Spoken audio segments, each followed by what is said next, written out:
내가 10살이 될락말락 할 때이니까 지금으로부터 14, 15년 전 일이다. 지금은 그곳을 청렵장이라 부르지만은 그때는 연화봉이라고 이름하였다. 즉 남대문에서 바로 내려다 보면은 오정포가 놓여있는 산등성이가 있으니 그 산등성이 이쪽이 연화봉이요 그 새에 있는 동리가 역시 연화봉이다. 지금은 그곳에 빈민굴이라고 할 수밖에 없이 지저분한 촌락이 생기고 노동자들밖에 살지 않는 곳이 되어버렸으나 그때는 자기네 딴은 행세한다는 사람들이 있었다. 집이라고는 10여 호밖에 있지 않았고 그곳에 사는 사람들은 대개 과목밭을 하고 또는 채소를 심거나 그렇지 아니하면 콩나물을 길러서 생활을 하여 갔었다. 여기에 그중 큰 과목밭을 갖고 그중 여유 있는 생활을 하여 가는 사람이 하나 있었는데 그 이름은 잊어버렸으나 동리 사람들이 부르기를 오생원이라고 불렀다. 얼굴이 동탕하고 목소리가 마치 여름에 버드나무에 앉아서 길게 목 느려 우는 매미 소리같이 저러렁 저러렁 하였다. 그는 몹시 부지런한 중년 늙은이로 아침이면 새벽 일찍이 일어나서 앞뒤로 뒷짐을 지고 돌아다니며 집안일을 보살피는데 그 동리에는 그가 마치 시계와 같아서 그가 일어나는 때가 동리 사람이 일어나는 때였다. 만일 그가 아침에 돌아다니며 잔소리를 하지 않으면 동리 사람들이 이상하여 그 집으로 가보면 그는 반드시 몸이 불편하여 누웠었다. 그러나 그와 같은 때는 1년 360일에 한 번 있기가 어려운 일이요 이태나 3년에 한 번 있거나 말거나 하였다. 그가 이곳으로 이사를 온 지는 얼마 되지 아니하나 그가 언제든지 감투를 쓰고 다니므로 동리 사람들은 양반이라 불렀고 또 그 사람도 동리 사람들에게 그리 인심을 잃지 않으려고 섣달이면 북어회, 김토식 동리 사람에게 나눠주며 농사에 쓰는 연장도 넉넉히 장만한 후 아무 때나 동리 사람들이 쓰게 하므로 그 동리에서는 가장 인심후하고 존경을 받는 집인 동시에 세력 있는 집이다. 그 집에는 삼룡이라는 벙어리 하인 하나가 있으니 키가 본시 크지 못하여 땅딸보로 되었고 고개가 빼지 못하여 몸뚱이에 대강이를 갖다가 붙인 것 같다. 거기다가 얼굴이 몹시 얽고 입이 몹시 크다. 머리는 전에 새 꼬랑지 같은 것을 주인의 명령으로 깎기는 깎았으나 불밤송이 모양으로 언제든지 푸 하고 일어섰다. 그래서 걸어 다니는 것을 보면 마치 옴두꺼비가 서서 다니는 것 같이 숨차 보이고 더디어 보인다. 동리 사람들이 부르기를 삼룡이라고 부르는 법이 없고 언제든지 벙어리, 벙어리라고 하든지 그렇지 않으면 앵모, 앵모한다. 그렇지만 삼룡이는 그 소리를 알지 못한다. 그도 이 집 주인이 이리로 이사를 올 때 데리고 왔으니 진실하고 충성스러우며 부지런하고 세차다.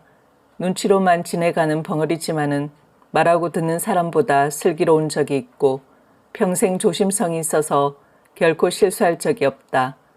아침에 일어나면 마당을 쓸고 소와 돼지의 여물을 먹이며 여름이면 밭에 풀을 뽑고 나무를 실어드리고 장작을 패며 겨울이면 눈을 쓸고 잔심부름이며 진일 마른 일 할 것 없이 못하는 일이 없다. 그럴수록 이 집 주인은 벙어리를 위해주며 사랑한다. 혹시 몸이 불편한 기색이 있으면 쉬게 해주고 먹고 싶어 하는 듯한 것은 먹이고 입을 때 입히고 잘 때 재운다. 그런데 이 집에는 3대 독자로 내려오는 그 집 아들이 있다. 나이는 17살이나 아직 14살도 되어 보이지 않고 너무 귀엽게 기르기 때문에 누구에게든지 버릇이 없고 어리광을 부리며 사람에게나 짐승에게 잔인 포악한 짓을 많이 한다.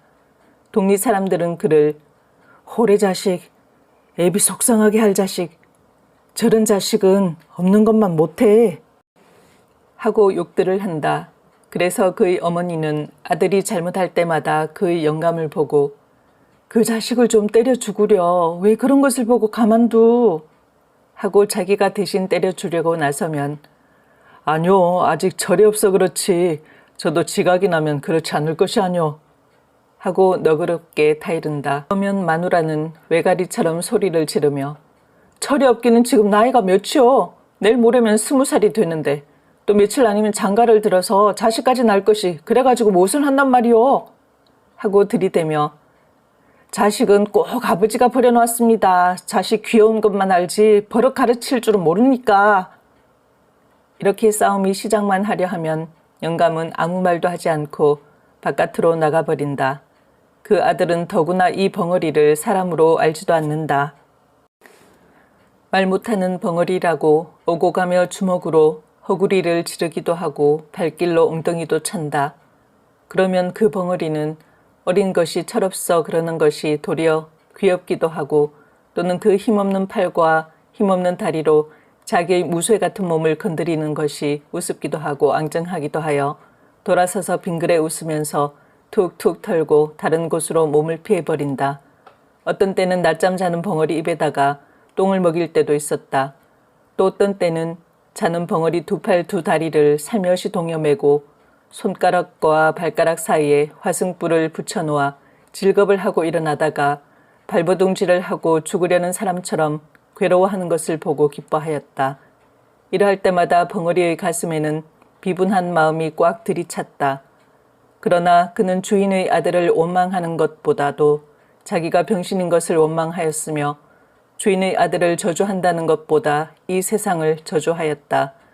그러나 그는 결코 눈물을 흘리지 않았다. 그에게는 눈물이 없었다. 그의 눈물은 나오려 할 때 아주 말라붙어버린 샘물과 같이 나오려 하나 나오지를 아니하였다. 그는 주인의 집을 버릴 줄 모르는 개 모양으로 자기가 있어야 할 곳은 여기밖에 없고 자기가 믿을 곳도 여기 있는 사람들밖에 없는 줄 알았다. 여기서 살다가 여기서 죽는 것이 자기의 운명인 줄밖에 알지 못하였다.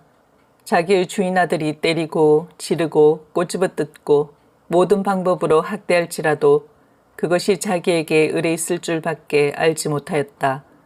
아픈 것도 그 아픈 것이 의뢰 자기에게 돌아올 것이요 쓰린 것도 자기가 받지 않아서는 안 될 것으로 알았다. 그는 이 마땅히 자기가 받아야 할 것을 어떻게 해야 면할까 하는 생각을 한 번도 하여 본 일이 없었다. 그가 이 집에서 떠나가려 하거나 또는 그의 생활 환경에서 벗어나려는 생각은 한 번도 해보지 못하였다 할지라도 그는 언제든지 그 주인 아들이 자기를 학대하고 또는 자기를 못살게 굴 때 그는 자기의 주먹과 또는 자기의 힘을 생각하여 보았다.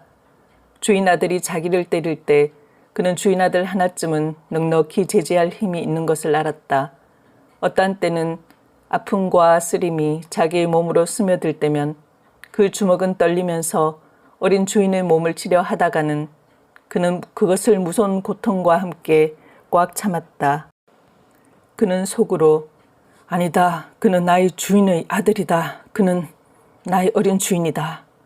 하고 꾹 참았다. 그러고는 그것을 얼핏 잊어버렸다. 그러다가도 독립집 아이들과 혹시 장난을 하다가 주인 아들이 울고 들어올 때에는 그는 황소같이 날뛰면서 주인을 위하여 싸웠다. 그래서 동리에서도 어린애들이나 장난꾼들이 벙어리를 무서워하며 감히 덤비지를 못하였다. 그리고 주인 아들도 위급한 경우에는 언제든지 벙어리를 찾았다. 벙어리는 얻어맞으면서도 기어드는 충견 모양으로 주인의 아들을 위하여 싫어하지 않고 힘을 다하였다.